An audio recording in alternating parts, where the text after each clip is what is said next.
A fondo con Enrique de Diego. Buenas noches, bienvenidos a fondo, un saludo muy cordial a todos los oyentes de Radio Inter. Soltamos amarras, vamos mar adentro, nos adentramos en las aguas turbulentas de nuestro pasado reciente. Aclararemos muchos puntos oscuros, episodios claves de nuestro pasado inmediato que afectan de manera decisiva a nuestro presente y que han ido siendo borrados por interesadas consignas y espesos silencios. Lo vamos a hacer de la mano de don Antonio García Trevijano, protagonista en primera persona de esos momentos estelares. Culminando su vida de pensamiento y lucha con su magna obra Teoría Pura de la República, como uno de aquellos atenienses enamorados de la libertad que eran condenados al ostracismo, o uno de aquellos patricios romanos defensores de la virtud cívica y de la república que eran sentenciados al exilio, don Antonio García Trevijano no se ha vendido nunca, no ha cedido nunca en sus convicciones y en sus principios. Ha tenido muy intensos episodios de esplendor público, tras los que los pocos se han apagado con sospechosa coordinación. Le he seguido en esos fulgores, en la Junta Democrática, en sus apariciones en la clave, en su liderazgo contra el terrorismo de Estado y la corrupción en la AEPI, siempre preguntándome cuándo el sistema, la casta parasitaria, echaría el telón y le sometería a la tenaz conjura de silencio. Ha sufrido la cárcel y la difamación, pero en el esplendor y ni en las tinieblas ha temblado, se ha rendido, ni se ha vendido, ni se ha dejado corromper. Un juglar medieval elaboró la parábola de que una extraña lluvia cayó sobre la ciudad, de modo que a quien tocaban sus gotas enloquecía. Al final todos perdieron la cordura, todos menos uno, que a resguardo de las paredes de su casa no fue empapado en ningún momento. Cuando salió, él fue tenido por loco por quienes habían perdido el norte y el sentido. Sí, cuando una sociedad se corrompe y degenera, una persona puede tener razón contra todos. Buenas noches, don Antonio García Trevijano. Buenas noches, don Enrique. Pues a través de la vida de don Antonio García Trevijano, encarnada la historia en su existencia, a lo largo de una serie de programas, vamos a pasar revista a la siempre inacabada transición española. Empezamos con una pequeña broma, don Antonio. Según los datos, nace usted preclaro y antifranquista y casi el único de la oposición democrática con trayectoria real, nace el 18 de julio de 1927. Sí, el 18 de julio del 27. Bien. Y tengo una anécdota muy graciosa que puedo contar sobre este tema. En un momento del combate contra el franquismo, yo tuve una posición muy fuerte como abogado de Rafael Calvo Serer en el periódico Madrid. Y el periódico Madrid era propiedad del Luis Val, del Banco Popular. Y el Rafael Calvo tenía interés en hacerse con el periódico, hacerse propietario para tener un órgano de coordinar el combate contra el franquismo, aunque fuera de una manera aparentemente reformista, como si fuera reformista. Pero no lo dejaban, porque el periódico no solo pertenecía a Luis Val, sino también a un sector de la Falange, que el señor Serrat y otro Jiménez Milla y varios. Y esos ponían el veto y Luis Val no se atrevía a hacer nada contra ellos, si no podía. Entonces Rafael Calvo Serer me pidió que fuera yo, que lo comprara yo, pero no como hombre de paja, sino en realidad. Y digo, bueno, pero yo no tengo, si me dejan el dinero, me dice, sí, el dinero te lo dejará el mismo Banco Popular, que me lo venda a mí, y él habló con Luis Val, y Luis Val le dijo que de acuerdo, que me daba el crédito, que yo lo comprara.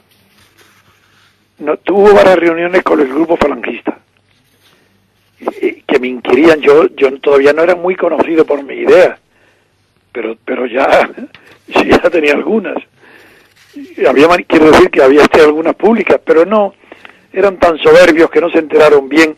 Total, que después de, en el restaurante Lardi, después de una reunión de más de hora y media, una comida, dieron su conformidad a que yo lo comprara.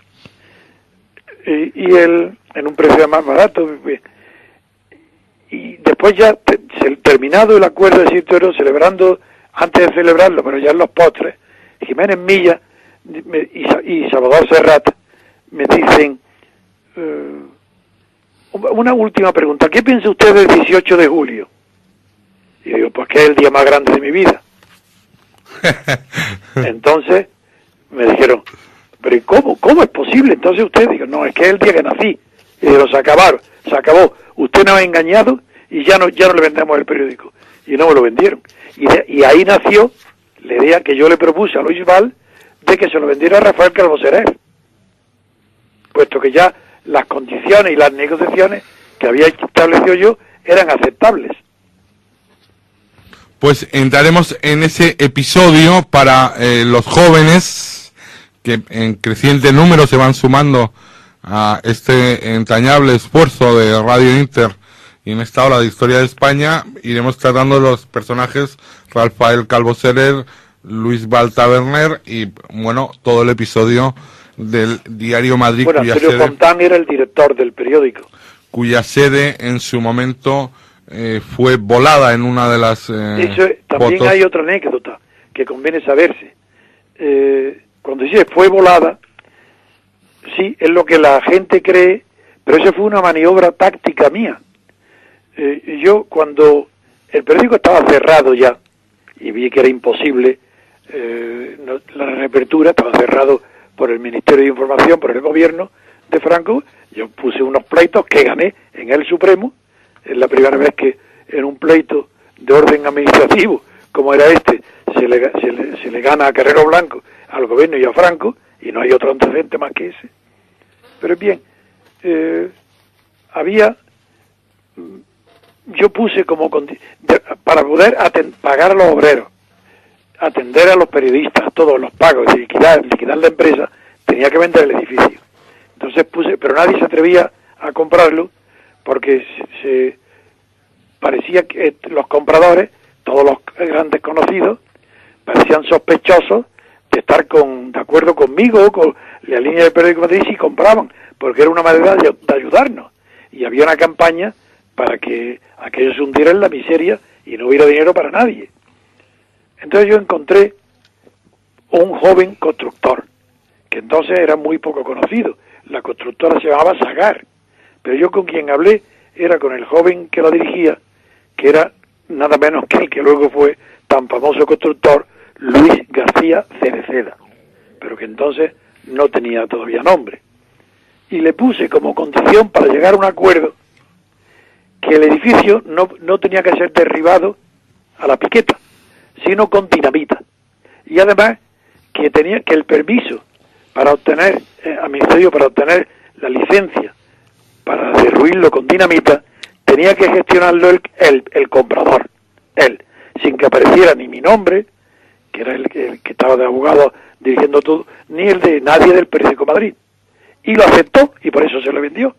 Entonces, cuando el día de la voladura, yo cité a todas las televisiones del mundo y a toda la prensa del mundo, y nos subimos, yo me subí a una azotea enfrente lejana, una vez sacado todo y asegurado que no había ningún peligro, allí todas las televisiones y fotos pudieron filmar el derrumbe del edificio. Y en la primera página del New York Times apareció el edificio diciendo Franco derriba a los... es como trata a la prensa. Y eso fue uno de los mayores triunfos propagandistas que yo, sin mentir, tuve en mi vida. Muy bien, vamos, rebobinamos y vamos a cuando usted sale y hace el primer llanto, entre comillas. Usted nace en Granada. No, yo nací por casualidad, porque estaba mi padre de registrador de la propiedad, en Alhama de Granada, en un pueblo de Granada.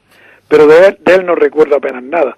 Recuerdo, porque yo tengo me parece, una memoria muy precoz, porque yo recuerdo estar en un balcón al sol, tumbado en el suelo, semidesnudo y sin poder sin saber andar, pues tendría pues 1 año y pico. Y recuerdo esa escena de calor y agradable, de estar recibiendo el sol, y es lo único que recuerdo. Luego mi padre pidió el traslado a Innayoz, y ya ahí sí recuerdo bastante bien cómo transcurrió mi primera infancia allí.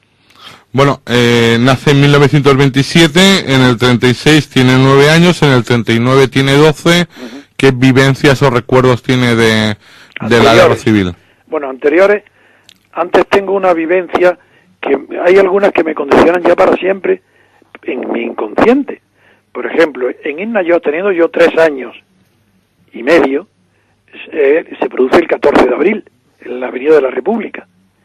Y yo tengo asociada la palabra república, que es la primera vez que la oí, fue entonces, a una gran manifestación de fiesta en el pueblo de Innayoz, interrumpida por un griterío y pánico de realas de galgos libres soltados por la calle del pueblo, persiguiendo a los gatos, a los que cogían por el cuello, y yo recuerdo pequeñito, creía que los lanzaban a la altura de los tejados.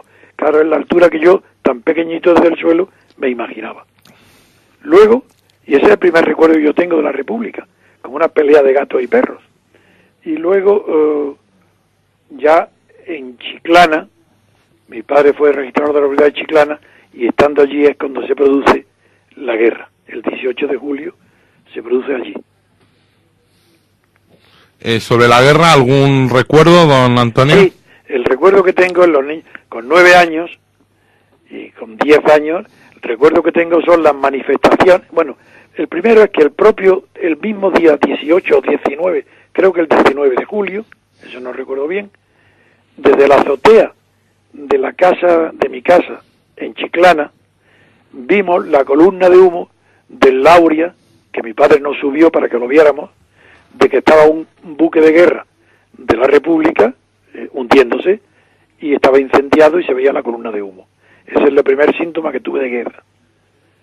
Y luego ya, el recuerdo de la guerra, para mí son las manifestaciones de alegría, las muchedumbres, conforme las tropas nacionales iban tomando ciudades y pueblos.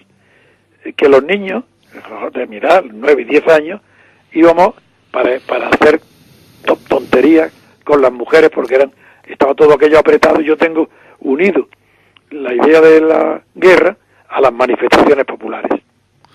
Bien, su padre es registrador de la propiedad. Sí. Entiendo que su padre es de tendencia republicana. Total. Mi padre, no, sí, él de descendencia no, él fue el primer republicano. Y él estaba en el grupo de Fernando de los Ríos, de Granada, que había sido profesor suyo, y bien.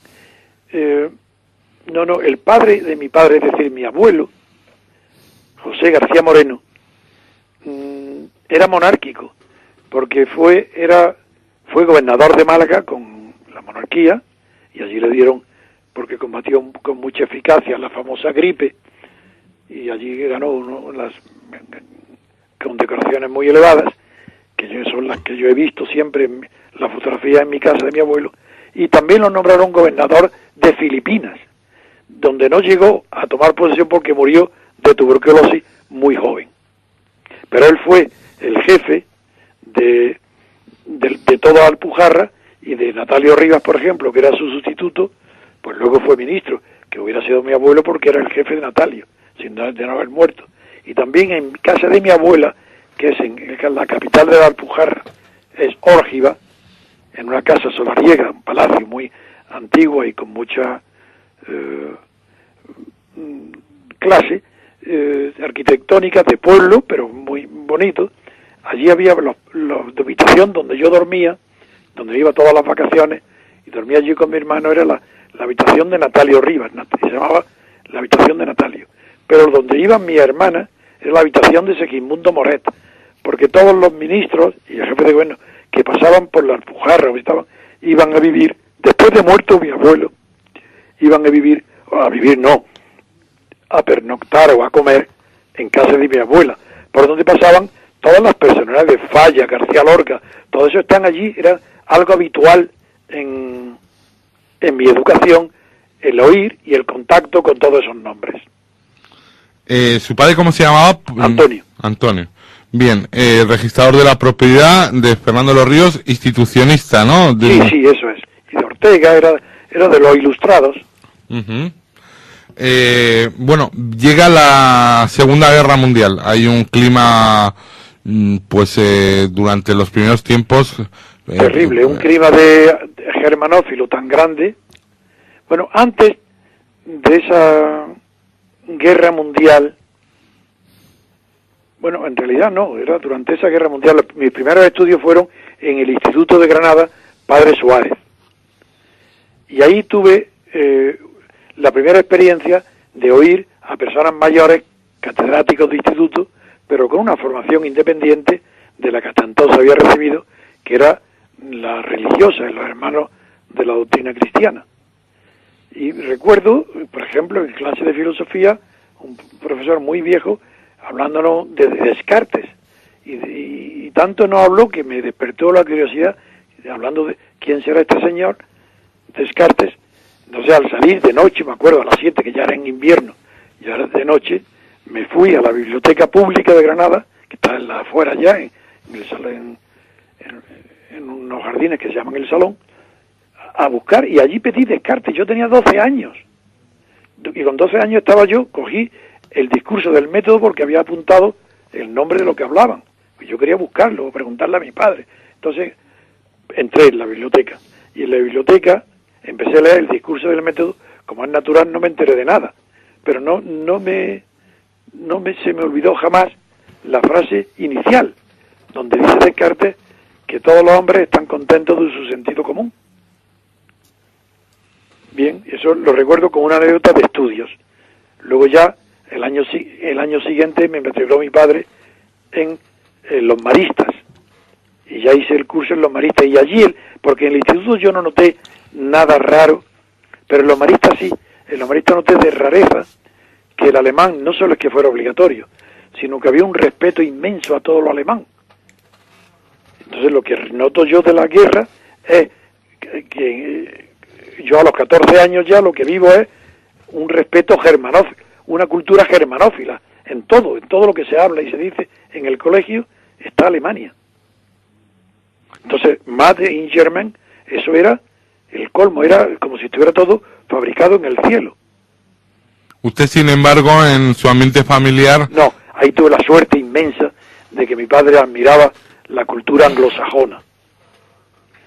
Y no sé si, yo creo que no lo he contado nunca en la radio, ni tampoco por escrito, pero sí tengo una anécdota de mi padre que siempre me acompañó y no la olvido nunca. Y es que me contó durante la guerra, que un barco de guerra inglés que había atracado en Gibraltar, pues los marineros se fueron de juerga y destrozaron un bar. Y se fueron al barco y el barco zarpó a la guerra bien. Y que el juez, donde el dueño del bar denunció a los marineros, el juez declaró al barco que retornara a Gibraltar para entregar a la justicia a los marineros. Yo nunca he sabido si eso era verdad o una leyenda, pero en cualquier caso es precioso. ¿Y a usted le impresionó eso? Muchísimo. En el imperio de la ley, derecho y la judicatura, antes que los militares y antes que la guerra.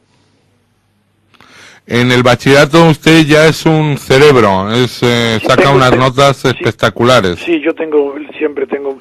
Era muy mal estudiante, eso no quiero que se confunda, pero tenía las primeras notas, era el primero, pero era muy mal estudiante, porque me gustaba mucho más el deporte y divertirme, pero no estudiaba. Pero luego, claro, tenía algunos... Ahora recuerdo, por ejemplo, había unas clases de religión, otra de las asignaturas fuertes, la apologética, que eran unos tomos enormes de libros gordísimos, de más de 500 o 100 páginas, unos textos enormes, que nos lo daban, no, que los comprábamos para estudiar religión. Y recuerdo que la clase de religión era la última de la tarde, y don Pedro, que era el profesor marista, se sentaba en su pupitre de profesor y no explicaba nada, sino que nos decía, lección número 1, página tal, conforme vayan, estudienla y conforme vayan sabiéndolo, pasan aquí que yo les interrogue. Y yo recuerdo que yo a los 10 minutos de haber dicho esto, estaba ya levantado para que interrogarme, y siempre sacaba sobresaliente. Y el segundo, que pasaba a examinarse, a que le preguntaran, lo hacía media hora después, y yo nunca lo comprendí, y digo esto, y creía, lo atribuía a que estaban distraídos en otras cosas, y que estaban pensando en otras cosas, y no leían. Bueno, usted obtiene premio extraordinario en bachillerato. Sí, en la reválida. Probablemente el mejor expediente de toda España. Eso fue en la universidad. En la reválida no. En la reválida, claro, en la Universidad de Granada se presentan muchísimo, porque entonces era muy duro. La reválida no había más por venir que el estudio, y la familia y los propios estudiantes, los mejores no hacían más que estudiar. Entonces era muy difícil. Y yo, de los 1.500 que nos presentaron, bueno, para que vean la dificultad y se compare con lo que hay hoy, el instituto estábamos matriculados, el último curso, que era séptimo de bachillerato, unos 70. Bueno, pues los profesores aprobaron el bachillerato, el curso séptimo, para pasar la reválida solamente a 7. Entonces, claro, todos 6 de esos 7 fueron matriculados de honor. Pero eso era un criterio, tenía un prestigio entonces el instituto, que era donde lo más exigente era el instituto, más que los colegios. Porque yo volví al instituto para estudiar el séptimo curso. Y allí es donde descubrí, igual que descubrí a Descartes en tercero, allí ya en el instituto con 16 años, puesto que yo llevaba un año adelantado, descubrí a Ortega y Gasset, porque el profesor de literatura me eligió a mí para que diera una charla sobre Ortega y Gasset. Y como yo no sé, mi padre tenía las obras completas, pues yo elegí allí una de las que me pareció más adecuada, y tuve el primer contacto con Ortega y Gasset, que me pareció muy buen escritor y muy brillante, pero no leí nada político de él entonces. Sí, luego hablaremos de Ortega, que para mí es una de los autores magnificados, por lo menos en algunas... No, es un hombre, Ortega es un hombre que era, como era muy frívolo, en política es el colmo. En política es un ignorante total. Por ejemplo, él de la Revolución Francesa no conoce nada. Solamente ha leído a Hipólito Taine, que era un médico y describe la Revolución como una patología. Y él no sabía de eso nada. Cuando ya en su época ya eran muy populares las obras de Olar, las de Mathieu, ya era conocidísima la historia verdadera de la Revolución. Y él no conocía ni a los clásicos ni a los modernos. Y sin embargo se atreve a escribir un opúsculo, una obra, que se titula Mirabeau o el político. Cuando Mirabeau fue el mayor sinvergüenza de toda la Revolución, un traidor completo a la Revolución desde el primer día. Y eso lo conocen todos los estudiosos. Pero a Ortega le daba igual. Ortega, como escribía muy bien y tenía mucho talento, mucha inteligencia, le creía que con eso se bastaba para quedar bien ante las señoras y quedar bien ante la sociedad. Era un mundano que buscaba el triunfo social. Sí, luego hablaremos más, porque, por ejemplo, yo no he leído libro más endeble y más lleno de frases hechas que España invertebrada, ¿no? Claro, eso es una falsedad absoluta. Eso es falso completamente. Que el problema de España es el individualismo, eso es el colmo. Él no conoce nada. O que los godos, o que todo viene de que los godos eran romanizados y senestos. La tesis fundamental es que el pueblo español solamente se une si tiene una empresa exterior, el imperio, pero que sin empresa exterior se desune, porque es individualista. Es una tontería. Yo he puesto un ejemplo de la costumbre que tiene Ortega de poner los problemas donde no están. Y pongo un ejemplo, un chiste, que no es un chiste, es un ejemplo que he creado yo. Dice, supongamos a un campesino inteligente que está paseando por una noche en un pueblo oscura, en un callejón largo oscuro donde solo hay una bombilla en un extremo, y están paseando con un filósofo, con Ortega, por ejemplo, y de repente el campesino que se detiene, se agacha y empieza a tantear el suelo, y el filósofo Ortega le pregunta, ¿pero qué hace usted? Dice, pues que se me ha caído el reloj, estoy tratando de buscarlo. Dice, pero hombre, ¿cómo se le ocurre buscarlo en esta oscuridad? Váyase allí donde está la bombilla y allí lo podrá ver con luz. Pues eso es P.C. Ortega. Sí, sí, bueno, luego iremos más porque luego además no tiene la decencia de citar, es decir, las frases que aquí... Por ejemplo, la frase yo soy yo y mis circunstancias no es suya. Esa está copiada literalmente de Max Stirner y una frase precisamente criticada muy bien por Carlos Marx en la ideología alemana. Bueno, luego trataremos más porque, claro, uno de los dramas de un joven español de esa época, los de ahora ya mantengo el juicio por ahora, es la falta de pensamiento no español, sino escrito por españoles. Absolutamente. Que usted ha resuelto con teoría pura de la República. Muchas y se lo agradecerán. Yo se lo agradezco ya y mucha gente y supongo que las generaciones futuras, pero efectivamente es como un supuesto páramo. ¿Usted juega al fútbol?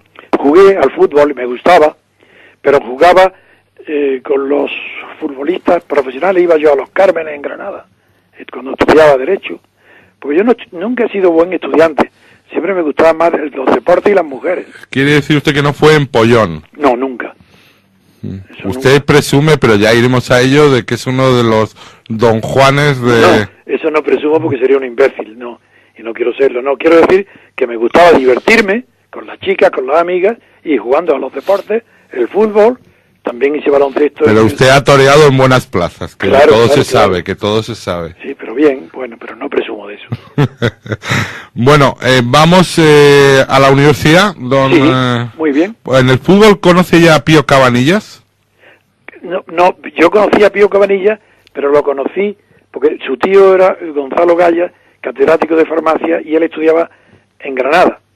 Y lo conocí yo antes de estar yo en la universidad, cuando yo estaba, sí, en el primero o el último de bachillerato, porque iba a jugar a un campo de fútbol abandonado, que se llamaba Mondragón, y él iba con unos botas blancas muy bonitas y muy caras, y yo iba con zapatos, pero mucho, 5 años menos que él, a jugar al fútbol, y lo admiraba por la potencia que tenía en el chute. Bueno, hay que decir que Pío Cabanillas es, digamos, el icono gallego, ¿no? Entonces esto de verle en Granada me sorprende. Porque iba con era sobrino de un catedrático de farmacia. Y por eso estaba allí. Universidad de Granada. Sí.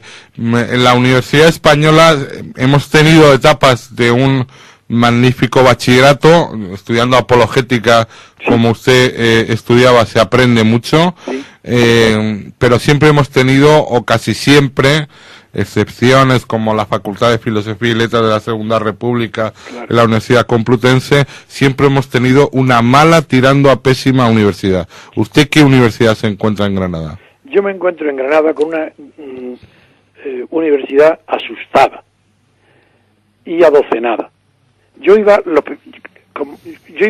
primera semana, yo asistía a todas las clases. Me ponía en primera fila y tomaba notas de lo que iba diciendo el profesor. Y a la semana yo ya había catado. Que citaba autores, ese tipo de cuestiones así y de todo lo que autores que citaba que yo no conocía, allí mismo iba luego, no iba ya a las clases y me iba a la biblioteca de la universidad a estudiar o leer o ver quiénes eran esos señores que citaban los catedráticos. Pero tuve la suerte, por lo menos, de que hubo uno, que lo tuve en primero de Derecho y luego en quinto, que era un buen profesor, en el sentido que era un hombre serio y que tenía conocimientos muy serios de filosofía, que era Enrique Gómez Arbolella. Este hombre se suicidó luego aquí en Madrid. Pero en cambio, y también tuve la suerte de que había antiguos catedráticos republicanos, unos que habían sido represaliados, como que fue mi profesor en Derecho Mercantil, Emilio Langle, que habían dado aceite de resino, y otros que no habían sido represaliados, que se habían adaptado a la nueva situación del régimen franquista, y esos viejos eran los mejores. Así, Mesamoles en administrativo, Antón en penal, tuve la suerte de encontrar a catedráticos ya muy mayores que procedían de la República y eran buenos. Los jóvenes no. Los jóvenes, pues unos no tenían valor o solamente tenían una influencia demasiado grande de la religión, como Luis Sánchez Agesta, que era catedrático, que ha tenido luego después muchísima fama. Sí. Pero a mí allí no enseñaba nada, no era más que el Santo Tomás y el bien común. Otra cosa no se sacaba del derecho político. Pese a todo, yo estudiaba fuera de la clase, en la biblioteca, los autores que iban citando cada uno. A Santo Tomás leyó usted. Sí, claro, no la suma teológica. Pero muchísimo, claro que sí. Y me di cuenta que era simplemente una versión muy buena de Aristóteles. Yo estudiaba Aristóteles, claro, y Platón. Y todo esto me sirvió para que en los exámenes, aunque yo no fuera a clase, y los profesores sintieran antipatía hacia mí por no ir a clase, sin embargo, en los exámenes escritos era el mejor y me daban premio extraordinario, a pesar de no ir a clase. Bueno, pasa por aquí el ordenanza y nos dice que hay que dar paso a publicidad. ¿Qué le dice un jaguar a otro? ¿Jaguar you? No nos pidas un chiste. Pídenos, por ejemplo, sacar más partido a tu nómina. Cuenta nómina El Estirón de Banco Popular. Te devolvemos el 6% de tus principales recibos el primer año para nuevos clientes. Infórmate en bancopopular.es o en el 902 10 48 75.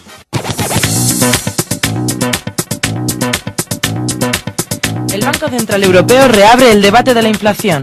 Con Portugal salvado del rescate por las compras de bonos de la entidad central, en pleno debate sobre si España va a necesitar o no ayuda financiera, y con la viabilidad del euro siendo cuestionada, Jean-Claude Trichet, presidente de la institución, reconoce que hay riesgo de tensiones inflacionistas a corto plazo y añade que no hay ningún compromiso de no subir los tipos.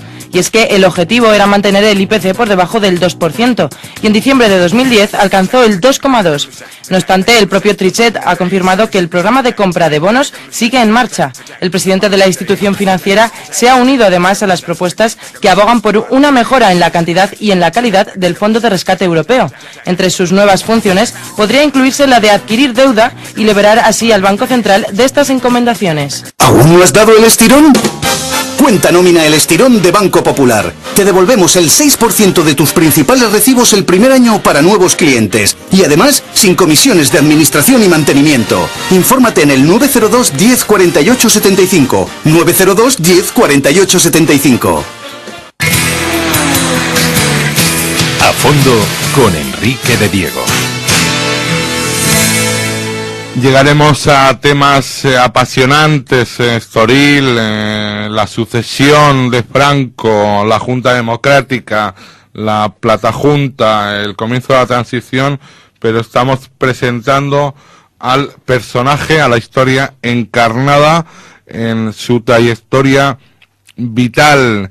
Le defino, no sé si está de acuerdo, como un joven alegre, punto seductor, vitalista y con una gran inquietud intelectual. Sí, puedo aceptar eso mismo, puedo pensar yo, sí. Termina usted la carrera. Bueno, en el contexto de la Granada en la que vive, que es el contexto de una posguerra, ¿cómo lo definiría desde el punto de vista político? Era, bueno, un franquismo duro, terrible, era...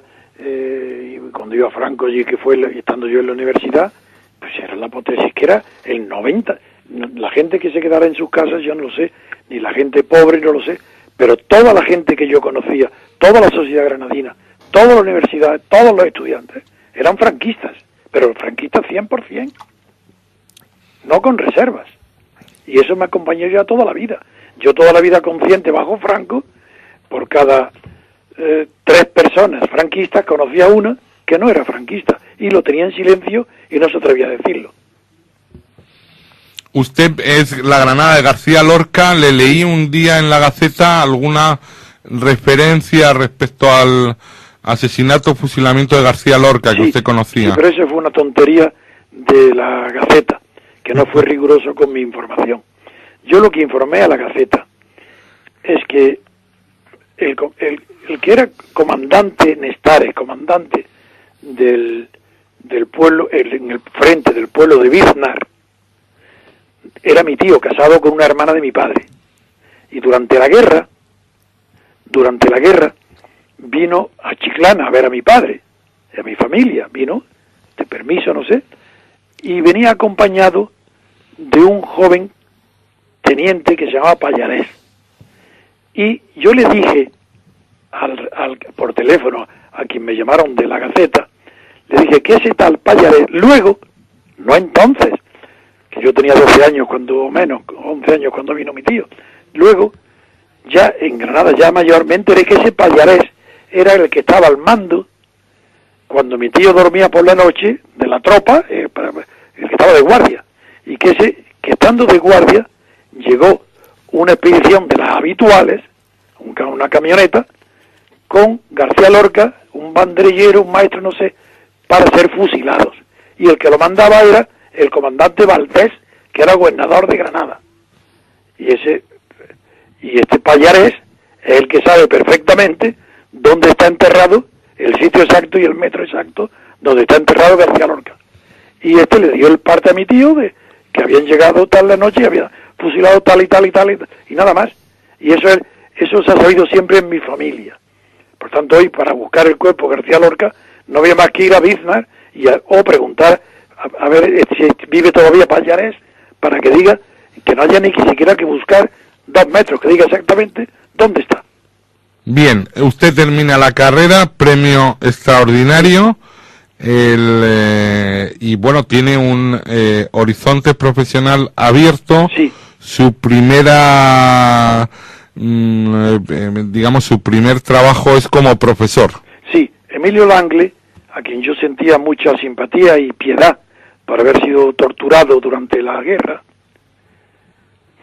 me pidió por favor que, como él estaba enfermo, no podía dar las clases, y el profesor adjunto era Miguel Motos, estaba haciendo oposiciones en Madrid estudiando, me pidió por favor que le hiciera el favor de aceptar ser ayudante y que dirigiera yo la clase de Derecho Mercantil y también la de Filosofía del Derecho, que estaba también encarnada dirigida por el mismo Miguel Motos.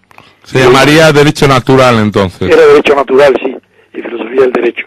Y lo hice, lo encargué, me pareció exagerado, le dije que como tan joven, si yo tenía, y como yo iba un año adelantado, pues yo cuando tenía 22 años, cuando empezaron las clases en octubre, pero yo terminé la carrera con 21, cumplí en julio, claro, 22, entonces empecé con 22, y casi todos mis compañeros, los que habían suspendido o repetido, estaban ahí de alumnos.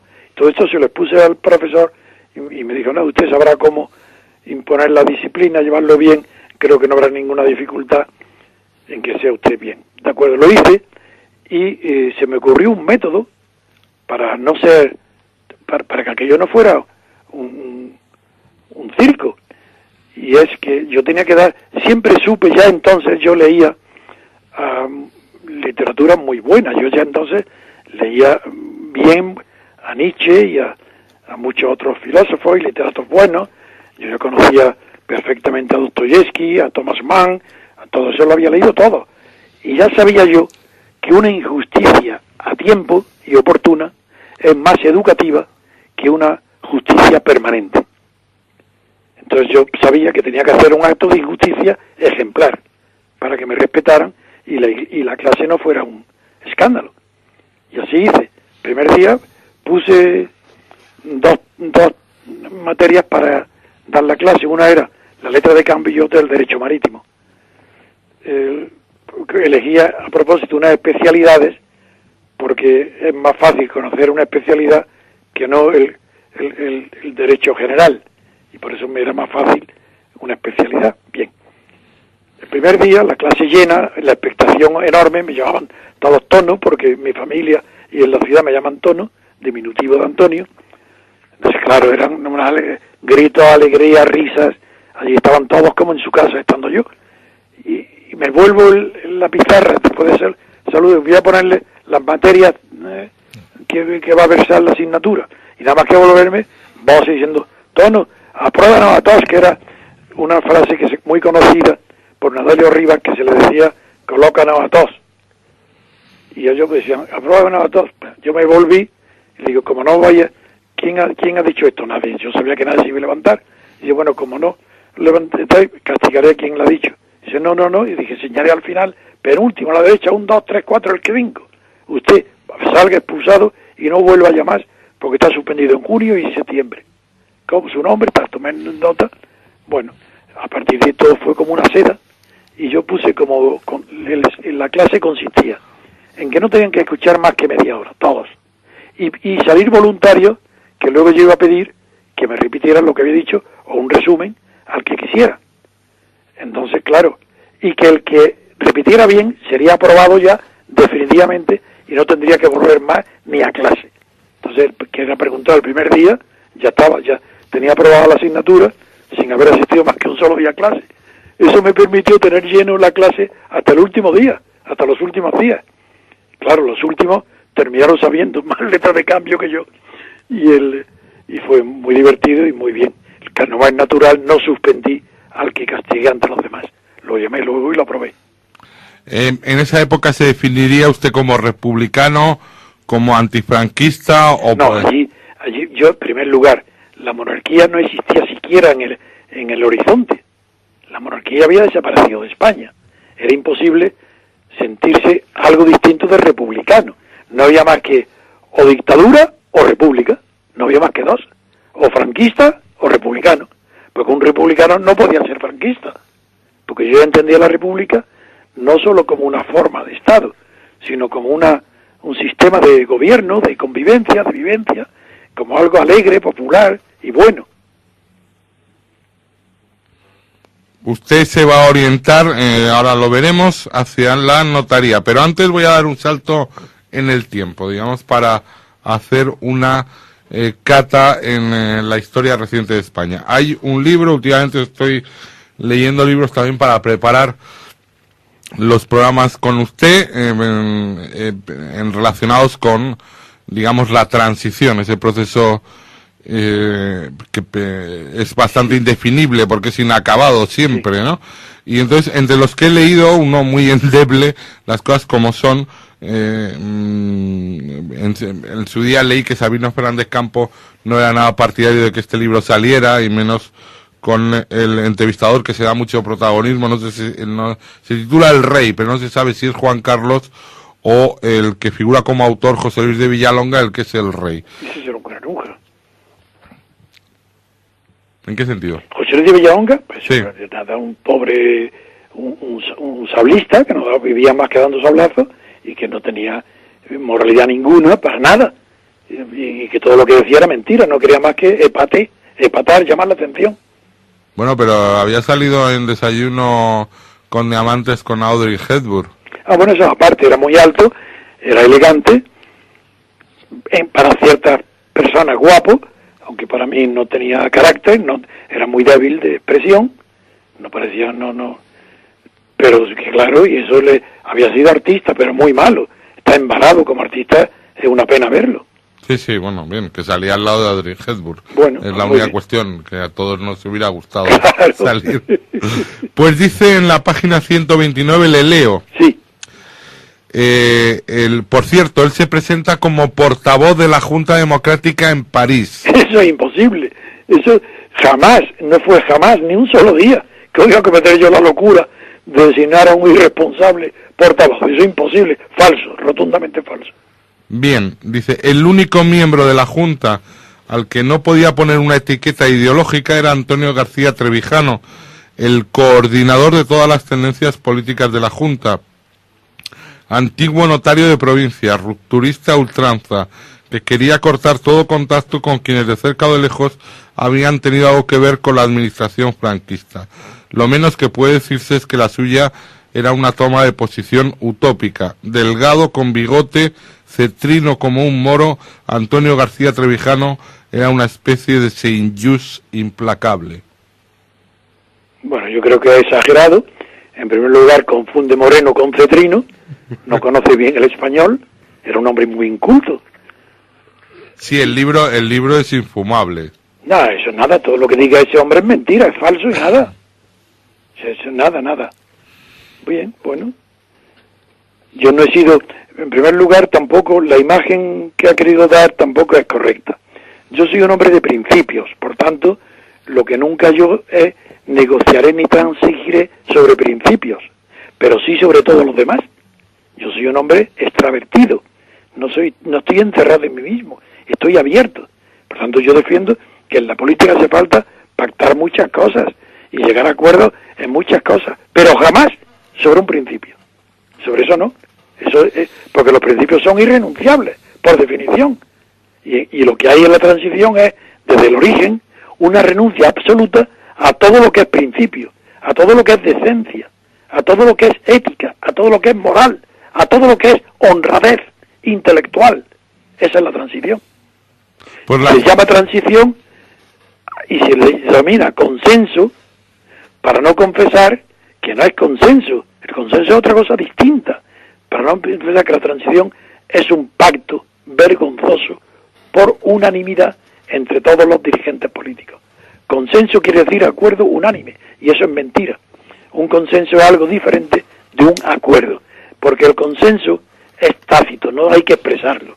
La gente está de acuerdo en algunos conceptos vagos, algunas costumbres, sin necesidad de acordarlo, y eso se llama consenso, que puede ser o bien consenso social, como es el de que los hombres llevar corbata, es un consenso, no necesita ponerse de acuerdo, y hay también un consenso no social, sino político, que es ilegítimo e inmoral, que es el acuerdo unánime en engañar al pueblo. Pues ya llegaremos a eso, que hay mucha tela que cortar y muchos acontecimientos históricos apasionantes de los que usted ha sido testigo y protagonista. Bueno, hay algo de la universidad que sí, que creía que me lo iba a preguntar, o no sé, que estando de profesor en Granada, de Derecho Mercantil, me vengo a Madrid para tantear, porque Emilio Langle me insiste en que sea profesor de la universidad, catedrático.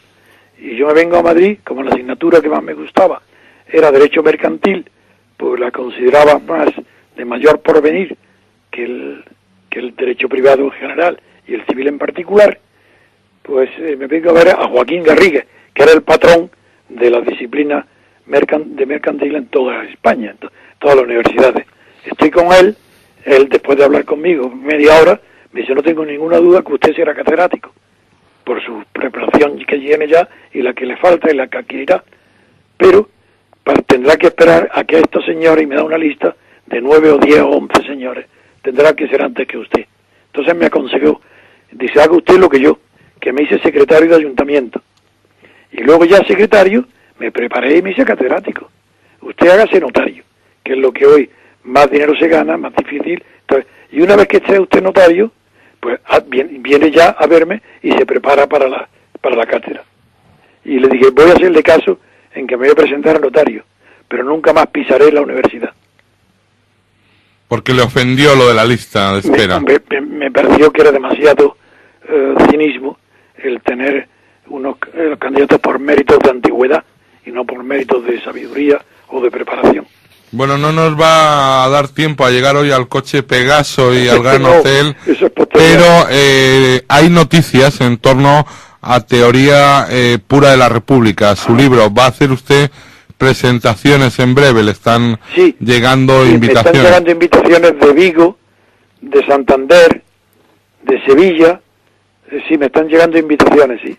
Y ya he aceptado, a mí toda invitación de un organismo serio la acepto. Y si tengo que recorrer España, la recorro. A pesar de mi pierna, estoy bastante mejor, y con un bastoncito iré y presentaré el libro en todas las tribunas que sean decentes y republicanas. O aunque no sean republicanas, simplemente que sean honradas en la presentación y no deformen la realidad. También le han hecho una entrevista en el diario La Razón y la hemos locutado, don Antonio. Ah, me alegro. Adelante. Me alegro.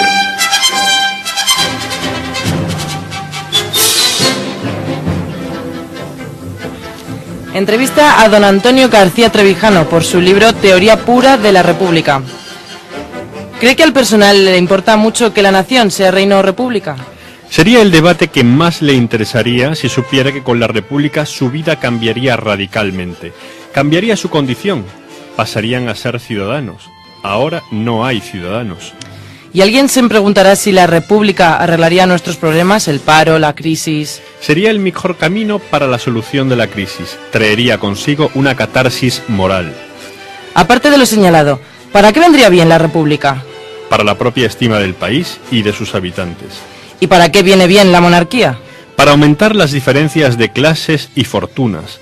La monarquía es el mejor sostén de las oligarquías. Don Juan Carlos suele decir, sonriendo, que él también es republicano. Es el tributo que el vicio rinde a la virtud. ¿Le parece que Zapatero es republicano? No ha sido así ni será nunca republicano. Y los partidos republicanos son los más antirrepublicanos que existen. Aceptan de antemano la monarquía. ¿Y cree que el PSOE tiene algo de republicano? Nada de nada. Es un partido monárquico y monarquizante. Dice que los partidos son los aliados de las oligarquías. Ellos son la oligarquía. ¿Los sustituimos por? Son insustituibles. Lo monstruoso es que sean estatales. ¿Y cómo deberían ser? Nunca financiados por el Estado, sino por sus militantes, como en Estados Unidos, Francia o Inglaterra. Hay desafección, rechazo hacia la clase política. Lo extraño es que la gente haya tardado 30 años en darse cuenta de que esa clase solo lucha por su mantenimiento en el poder y su propio bien. En la oposición al franquismo sufrió multas, detenciones, cárcel, difamaciones. ¿Los demás se han acomodado y usted no? Exactamente. Los demás se han vendido y yo no. ¿Se considera fuera del sistema, rebelde hasta el final? Seré revolucionario y rebelde hasta el final, seguro. Muchas gracias. Pues muy interesante la entrevista. Usted, la verdad, don Antonio García Trevijano, no transmite la sensación de un alma burocrática. No. Y sin embargo va a ir a notarías. Ah, sí. Por esa razón que he explicado antes, me presenté. Antes de hacer notarías, como yo lo que quería era pensar y continuar trabajando con el intelecto, y la notaría es una posición muy difícil de ganar entonces, pero muy fácil de ejercer. No hay que ser inteligente para ejercer de notario, aunque hay que tener una gran memoria, una gran voluntad para ganar las oposiciones. Bueno, pues yo quise, antes de eso, contribuir a mejorar el derecho, y como las sentencias del Tribunal Supremo solamente se llega por edad en los jueces, en cambio en la Dirección General de los Registros hay una jurisprudencia hipotecaria referente a las cuestiones registrales que sí la redactan los letrados de la dirección, que son jóvenes. Entre ellos, por ejemplo, estaban Pío Cabanilla, fue letrado, Alberto Ballarín fue letrado, para hablar de los que tuvieron luego un nombre político. Y yo antes de la notaría me presenté a la oposición del letrado, y ahí no conocía a nadie. Yo me vine a Madrid, a casa de mi hermana, me presenté a las oposiciones, pero yo no sabía ni siquiera el nivel de preparación. Esta oposición tenía de particular que el programa era la suma del programa de notarías y de registros de la propiedad, y la novedad de que el tiempo para la exposición de los temas era ilimitado, es decir, no tenía límites, podía estar hablando todo el tiempo que quisieras. Bueno, yo me presenté y el primer tema que me salió por sorteo era el tema se llama frutos, en derecho del concepto de frutos. Bueno, yo empecé a hablar de los frutos en el derecho romano, que yo siempre había estudiado muy bien, y como conocía la obra de Petaki, un polaco que había escrito también muy bien sobre ese tema, pues estuve hablando cerca de hora y media, y con una precisión grande, como siempre ha sido habitual en mí, porque lo que no se dice con precisión es que no se sabe. Y saqué el segundo tema, era una cuestión de derecho foral de la que yo no tenía ni idea. Entonces, Derecho foral navarro. Sí, y no tenía ni idea, y me levanté entonces y dije, señor, me retiro. Se puso de pie el presidente del tribunal, que era el director Maximino de la Millar, director del registro y el notariado, que era notario de Bilbao. Se puso de pie y digo, ¿pero qué está usted haciendo? ¿Usted sabe lo que está haciendo? Digo, sí, que no sé el tema siguiente, y me retiro. Ah, muy bien. Bueno, me fui. Al día siguiente, por la mañana, en casa de mi hermana, en Donoso Cortés 68, llaman al timbre a las 9:30 de la mañana, por ahí, y era un ujier, con todos los entorchados de los uniformes del Ministerio de Justicia, llamando a la puerta, entregando una carta del director Maximino de la Millar para que fuera a verlo ese mismo día. Entonces fui a verlo, me recibió el director y me dijo que había hecho la locura de mi vida retirándome, porque me bastaba con haber leído el programa del tema siguiente que no sabía, del derecho foral, para que te hubiera dado, había 2 plazas, dice, para que me hubieran dado la primera plaza. Y entonces me preguntó, ¿usted quiere ser letrado? Sí, ¿por qué? Y le expliqué lo mismo que he dicho antes, porque así estoy contribuyendo desde el principio, y desde joven a la elaboración del derecho. Y él me dijo, bueno, pues yo estoy dispuesto, me dice el director, a dejar en suspenso las oposiciones actuales, donde ya iban aprobados, porque en esas oposiciones al letrado se presentaban también registradores y notarios de provincias, de pueblos, que querían vivir en Madrid. Y ya cuando yo actué, iban 2 que ya estaban aprobados. Y le dije yo al director, pero hay ya 2 aprobados. Dice, sí, no importa, yo dejo desiertas las oposiciones y las convoco. ¿Qué tiempo necesita usted para completar su formación? Y digo, llevo 4, 5, 6 meses como mucho. Me dice, bueno, pues yo las convoco. Pero luego me avisó el día siguiente otra vez, me mandó el ujier diciendo que imposible, que el ministro de Justicia le había dicho que era imposible convocar a unas oposiciones a los 6 meses si dejaba desierta. Luego era señal de que no había nadie preparado en España para cubrir esas plazas y que en 6 meses no iba a surgir nadie nuevo. Bueno, el hecho es que él me aconsejó que me presentara a notario, que en las primeras oposiciones que estaban ya convocadas. ¿Y ahí no le ayudó su amigo letrado Pío Cabanillas? No, eso fue distinto. Es que dijo, antes de eso el director me dijo, pero le voy a usted a proponer algo que le agradará, que es nombrarlo letrado interino, para que empiece a trabajar. Entonces ahí luego me llama diciéndome que habían ido al ministro a protestar el subdirector general de los registros, que era Jordán Durríez, y con el apoyo de Pío Cabanillas, que le habían dicho que no tenía. Primero Pío Cabanillas había dicho que el tema que yo había dicho de sobrefruto era un tema que él me había dejado a mí, que era una cosa suya. Entonces me di cuenta de cómo la envidia trabaja en sentido inverso a lo que se espera. Yo creía de joven que la envidia la tiene siempre el inferior al superior, pero nunca un superior al inferior. Y ahí con Pío Cabanillas aprendí muy pronto, cuando yo tenía 23 o 24 años, aprendí cómo los superiores tienen envidia de los inferiores. Entonces comprendí, y eso por un lado, y que se oponían a que pudiera ser yo interino cuando había un notario y un registrador que habían sido aprobados en el primer ejercicio y que tenían más méritos que yo.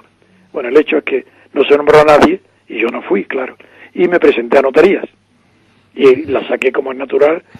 Como digo, como es natural, porque yo la preparación que hice fue desde que tuve esa entrevista hasta que se celebré la oposición, que transcurrirían. Nos queda un minuto. Sí, que ocurrirían unos 5 o 6 meses. Me aprendí en ese tiempo todas las leyes, todos los artículos del Código Civil, Código de Comercio, ley hipotecaria, etcétera. Pues sale usted notario, ya lo trataremos en un ulterior programa. Muy bien. ¿Ha conocido ya a Rafael Calvo Serer en este momento? Sí, yo ya conocí a Rafael Calvo Serer, lo conocí en Granada, antes de ir a Madrid. O sea que usted empieza a estar en la oposición a Franco de manera... No era claro, pero lo que sí era de oposición a la Falange.